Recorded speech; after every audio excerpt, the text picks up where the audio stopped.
por que existe casamento?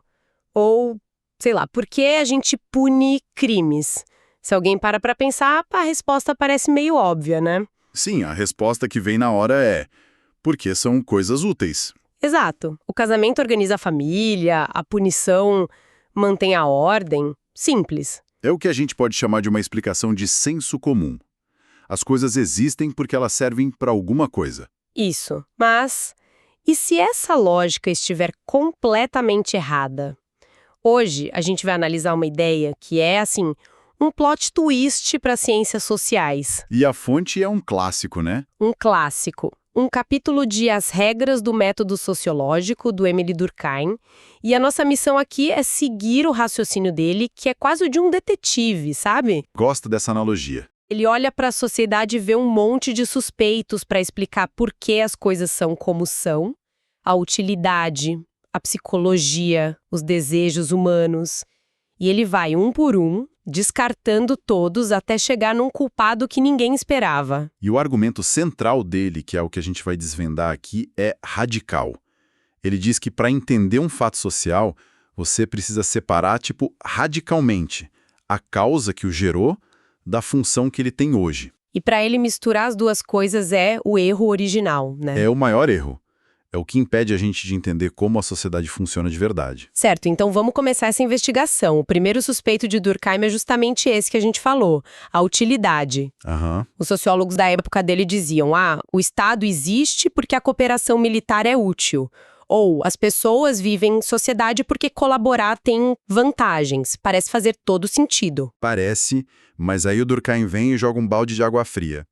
Ele diz que mostrar a utilidade de um fato não explica como esse fato surgiu. A função não cria o órgão.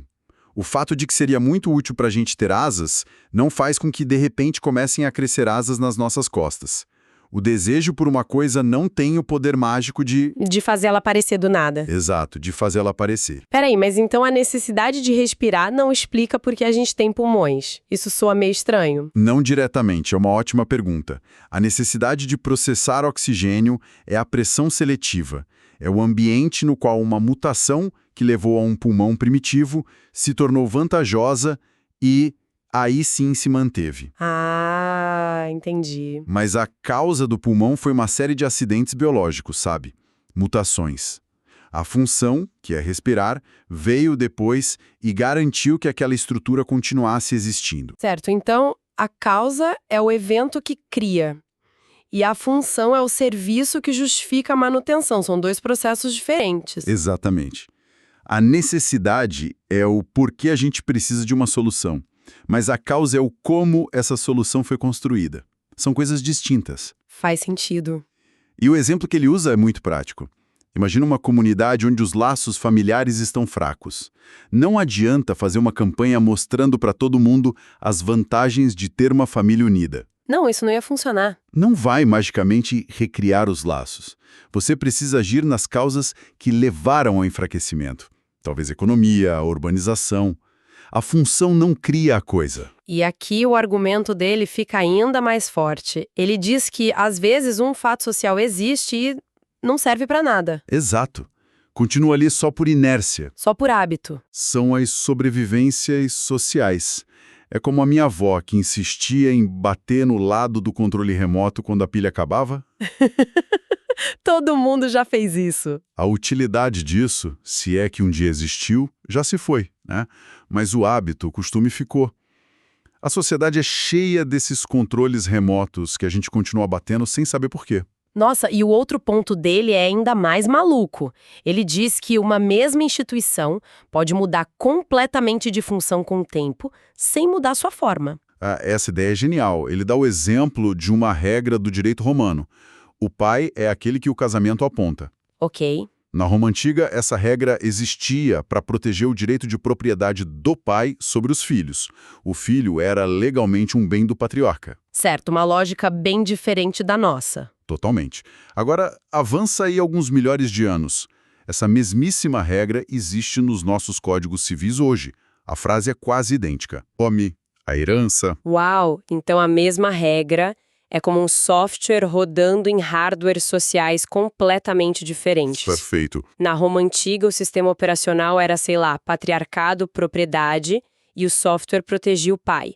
Hoje, o sistema é direitos da criança e o mesmo software protege o filho. Que analogia perfeita, é exatamente isso. A linha de código é a mesma, mas o resultado é o oposto. É isso, o órgão é independente da função.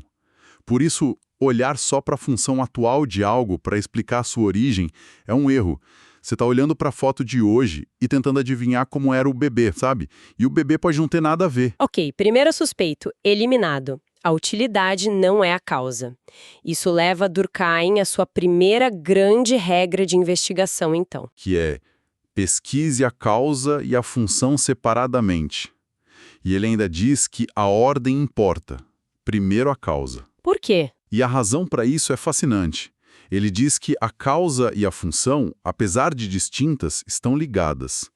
A causa gera o efeito, claro, mas o efeito, a função, muitas vezes serve para manter a própria causa viva. Como assim? Pensa na punição de um crime. A causa é a ofensa a um sentimento coletivo muito forte, a uma moral que todo mundo compartilha. Alguém faz algo que choca a todos. Certo. E a função da punição? A função é justamente manter esses mesmos sentimentos coletivos intensos. Se os crimes não fossem punidos, essa moral compartilhada, essa indignação, ela começaria a se enfraquecer. A sociedade ficaria apática. Exatamente. Então a punição, que é o efeito, reforça a moral coletiva, que é a causa. A função alimenta a causa que a gerou. É um ciclo. Entendi. Certo. Então, se a utilidade e os nossos desejos não são a causa, qual é o próximo suspeito? A resposta mais óbvia seria a nossa cabeça. A psicologia humana. Exato. Suspeito número 2. A natureza humana. Mas Durkheim descarta essa explicação de forma ainda mais categórica. E é aqui que ele realmente funda a sociologia como uma ciência independente, né? É exatamente aqui. Como ele faz isso? Ele parte da característica mais marcante de um fato social. Ele exerce uma pressão externa sobre nós. Uma força que vem de fora. Isso. Pensa na língua que a gente fala. Eu não inventei o português. Ele me foi imposto. Eu nasci e ele já estava aqui. E se eu tento falar tudo errado, violando as regras, eu sofro uma sanção. Sim, as pessoas não te entendem, riem de você, te corrigem. Exato. Eu sinto uma força de fora me coagindo. Ou as leis de trânsito. Eu posso até achar que o sinal vermelho é uma bobagem, mas se eu avançar, tem uma força externa, a multa, o acidente, que vai se impor sobre a minha vontade. Perfeito. Agora, o ponto de Durkheim é o seguinte: se essas regras viessem da nossa própria psicologia, do nosso interior, a gente não sentiria essa pressão como algo externo. Seria só a nossa natureza se manifestando. Isso. A sensação de coerção é a prova de que a fonte está em outro lugar, fora da nossa consciência individual. Mas onde? Se a sociedade é feita de indivíduos, como a causa pode estar fora deles? Isso parece um paradoxo. E é aqui que ele usa a analogia da biologia, que é muito poderosa. Pensa numa célula viva. Do que ela é feita? De átomos, moléculas. Átomos de carbono, hidrogênio, oxigênio, matéria bruta, inorgânica. Você pode estudar um átomo de carbono por 1 milhão de anos. Você nunca vai encontrar vida nele. Certo, um átomo não se reproduz, não tem metabolismo, nada. Exatamente. Mas quando esses átomos se associam de uma forma muito específica, um fenômeno completamente novo emerge. A vida. As propriedades da vida não estão nos componentes, mas na combinação deles. E para Durkheim, a sociedade é a mesma coisa. Entendi. Então a sociedade é mais do que a soma das partes. Muito mais. Ela é um sistema formado pela associação de indivíduos que cria uma realidade nova, com características próprias. O grupo pensa, sente e age de um jeito completamente diferente de como seus membros fariam isoladamente. Tipo a energia de um show de rock ou a fúria de uma multidão num protesto? Perfeito. Aquela emoção coletiva não estava dentro de cada pessoa antes delas se juntarem. Ela nasce do encontro. É como um celular. Ele é feito de vidro, metal, lítio. Nenhum desses componentes sozinho faz uma chamada de vídeo. Mas quando você combina tudo da forma certa, surge uma propriedade totalmente nova. A sociedade é essa propriedade emergente. É a melhor analogia moderna para isso. Portanto, explicar o social pelo psicológico é como tentar explicar o software olhando só para o silício do processador. É um erro de nível. A sociologia não é um puxadinho da psicologia. De jeito nenhum. E essa é a outra regra do método dele. A causa de um fato social deve ser buscada em outros fatos sociais que vieram antes, e nunca na psicologia do indivíduo. Exato. Suspeito número 2, a natureza humana está fora do caso. Fico sem opções. Se não é a utilidade, e não é a nossa cabeça, de onde vêm as regras do jogo? É agora que o detetive Durkheim revela o verdadeiro culpado. A causa, ele diz, deve ser buscada na constituição do que ele chama de meio social interno. Meio social interno. Isso soa meio vago. É tipo a cultura ou o clima de uma sociedade? É por aí. É perto, mas ele é bem mais específico. Quase como um físico definindo as variáveis de um sistema. Esse meio é composto por coisas e pessoas. Ok. As coisas são as leis já escritas, as cidades construídas, a tecnologia. Mas para ele, isso é matéria passiva. O verdadeiro motor da mudança, o fator ativo, é o meio humano. As pessoas se relacionando, imagino? Sim, mas não de qualquer jeito. Ele identifica duas propriedades dessa associação que são as verdadeiras causas das grandes transformações sociais. A primeira é o volume, o número de pessoas, o tamanho da população. Ok, o tamanho da população faz sentido, mais gente, mais complexidade, mas só isso não parece suficiente. Uma cidade fantasma pode ser enorme em área, mas nada acontece lá. Excelente objeção. E é por isso que a segunda propriedade é a mais importante, a densidade dinâmica. Densidade dinâmica? É. E atenção, isso não é só a densidade demográfica, tipo habitantes por quilômetro quadrado. É o que ele chama de concentração moral. É a quantidade e a intensidade das interações. É a medida de quantos indivíduos estão realmente em contato, trocando ideias, competindo, colaborando. Entendi. É a diferença entre uma cidadezinha do interior, onde todo mundo encontra as mesmas 50 pessoas todo dia, e uma metrópole como São Paulo. A densidade dinâmica não é só sobre ter mais gente, é sobre a intensidade e a variedade de conexões que se é forçado a ter. Isso. É a diferença entre um vilarejo e o caos criativo da Avenida Paulista ao meio-dia. Perfeito. É isso. O aumento do volume, que é mais gente, e principalmente da densidade dinâmica, que são mais interações intensas, força a sociedade a mudar. Como assim, força? A divisão do trabalho, por exemplo. Ela não surgiu porque alguém achou que seria útil ou mais eficiente. Ela surgiu como uma solução para a competição, que se tornou mais intensa quando mais pessoas passaram a viver juntas e interagir mais. Para sobreviver, as pessoas tiveram que se especializar. Então, o motor da história não é um desejo humano por progresso ou felicidade. É a própria estrutura do grupo. A forma como as pessoas estão arranjadas no espaço e intensidade com que elas se conectam. A causa é estrutural, não psicológica. O detetive encontrou o culpado. E essa conclusão coloca o Durkheim numa posição bem única, né? No meio de um grande debate da época dele. Exatamente. De um lado, você tinha pensadores como Hobbes, que viam a sociedade como uma criação artificial, um contrato para controlar indivíduos naturalmente egoístas. A coerção social para eles é uma jaula necessária. Certo. E do outro lado? Do outro, pensadores como Herbert Spencer, que viam a sociedade como algo totalmente natural, espontâneo, que brota do interesse de cada um. Para eles, a coerção é uma anomalia, uma interferência ruim no sistema. Então, de um lado, a sociedade é uma jaula artificial e do outro é um jardim natural onde a coerção é uma praga. Onde o Durkheim se encaixa nisso? Ele faz uma síntese genial. Ele concorda com Hobbes que a coerção é a marca da vida social. A gente é o tempo todo pressionado por regras.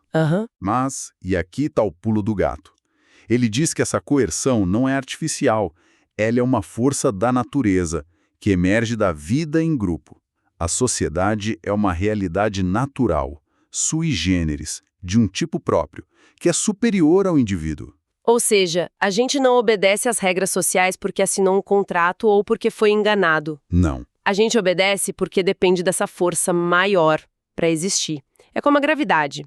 A gente não concorda com a gravidade, a gente vive de acordo com ela porque é uma força natural que nos constitui. Exatamente. A sociedade é a nossa gravidade moral e intelectual. Ela nos dá a linguagem para pensar, os valores para sentir, as ferramentas para agir. A gente está imerso nela. Então a coerção não é uma prisão. Não. É a condição para nossa própria existência como seres humanos. Sem ela, seríamos apenas animais isolados. Certo.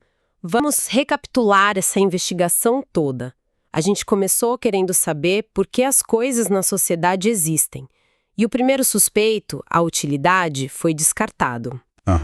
Vimos que a função de algo hoje pode não ter nada a ver com sua causa original. Depois, descartamos o segundo suspeito, a psicologia humana. Vimos que a sociedade não é só um amontoado de gente, mas uma realidade nova, que emerge da associação e que pressiona a gente de fora para dentro. E, finalmente, o detetive Durkheim nos mostrou o verdadeiro culpado. A causa das grandes mudanças sociais está na estrutura do meio social interno. Basicamente no número de pessoas e principalmente na intensidade das conexões entre elas, volume e densidade. E a implicação disso tudo é enorme. É a fundação de uma ciência que leva a sociedade a sério. Ela não é um acidente, nem um contrato, nem um bando de indivíduos. É uma força da natureza, com suas próprias regras, que a gente pode estudar e entender. Para terminar, fica uma provocação que vem direto dessa ideia. Durkheim argumenta que sentimentos que a gente acha que são a coisa mais pessoal e natural do mundo, tipo amor romântico, ciúme, a piedade pelos pais, até a própria noção de ter uma religião, não nascem com a gente. São, na verdade, produtos da organização coletiva, que variam absurdamente de cultura para cultura. Se ele estiver certo, que outras emoções, valores ou crenças que a gente considera a essência de quem eu sou, podem ser, na verdade, um eco das forças invisíveis da sociedade em que a gente vive hoje. Talvez o que se sente seja menos uma escolha pessoal e mais um reflexo do tamanho e da densidade do nosso grupo.